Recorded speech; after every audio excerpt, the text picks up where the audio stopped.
Hi friends, வாங்க நம்ம இப்போ பாயாசம் எப்படி செய்கிறதுன்னு நம்ம பார்க்கலாம். ஒரு நான்ஸ்டிக் பேனில் நெய் 2 டேபிள் ஸ்பூன் எடுத்துக்கோங்க. எடுத்துட்டு அதில் ட்ரை கிரேப்ஸு, நட்ஸு எல்லாம் போட்டு நல்லா செவக்க வறுத்துக்கோங்க. நல்லா பொன்னிறம் வர மாதிரி வறுத்து ஒரு பிளேட்டில் எடுத்து வச்சுக்கோங்க.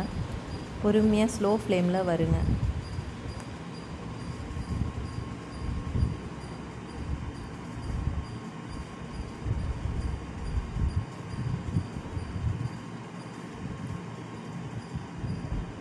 நல்லா வறுத்துருச்சு. இப்போ ஒரு பிளேட்டுக்கு மாற்றிக்கங்க.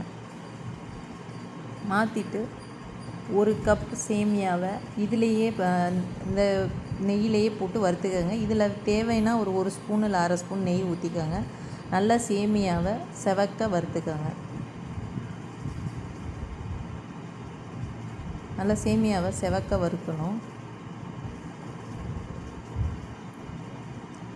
சேமியாவை செவக்க வறுத்துட்டு நான் ஒரு 1 ஹவர் முன்னாடியே ஜவ்வரிசி ஊற வச்சுருக்கேன். மாவு ஜவ்வரிசி தான்.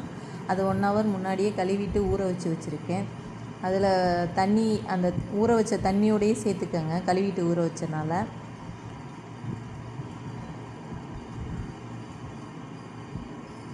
ஊற வச்சுட்டு இதில் கொஞ்சம் தேவையான அளவு தண்ணி ஊற்றி நல்லா சேமியாவை வேக விட்டுருங்க.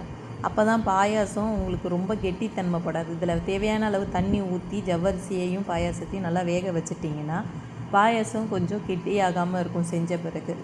இதில் தேவையான அளவு சர்க்கரை போட்டுடுங்க. எவ்வளோ உங்களுக்கு சுகர் தேவையோ நல்லா வெந்த பிறகு, சேமியாவும் ஜவ்வரிசியும் வெந்த பிறகு சுகர் போட்டுட்டு அது கொஞ்சம் மெல்ட் ஆகி நல்லா மிக்ஸ் ஆன உடனே அதுக்கப்புறம் எவ்வளோ தேவையோ பால் சேர்த்துக்கோங்க. நல்லா திக்கான பாலாக சேர்த்துக்கோங்க. ஏலக்காய் போட்டுக்கோங்க.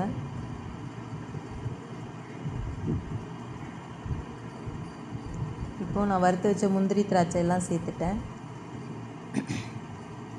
நல்லா பால், சேமியா, ஜவ்வரிசி எல்லாம் சேர்ந்து பாலில் நல்லா கொதித்து ஒன்று சேர்ந்து சர்க்கரை எல்லாம் வரும்போது நல்லா அருமையாக இருக்கும் பாயாசம். நீங்களும் செஞ்சு பாருங்கள். செஞ்சு பார்த்துட்டு எப்படி இருக்குன்னு சொல்லுங்கள். நீங்கள் பாயாசம் கெட்டியாகாமல் இருக்கணும்னா ஃபஸ்ட்டு அந்த ஜவ்வரிசியையும் சேமியாவையும் ஃபஸ்ட்டு தண்ணியில் நல்லா ஊற வச்சுட்டு, தண்ணியில் ஜவ்வரிசியை ஊற வச்சுட்டு அதை வறுக்கிறப்போ நல்லா வேக விட்டுருங்க தண்ணி சேர்த்து. அப்போ உங்களுக்கு கெட்டித்தன்மை இல்லாமல் இருக்கும். பாயாசம் ரெடி ஆயிடுச்சு. நீங்களும் செஞ்சு பார்த்துட்டு சாப்பிட்டுட்டு எப்படி இருந்துச்சுன்னு சொல்லுங்கள்.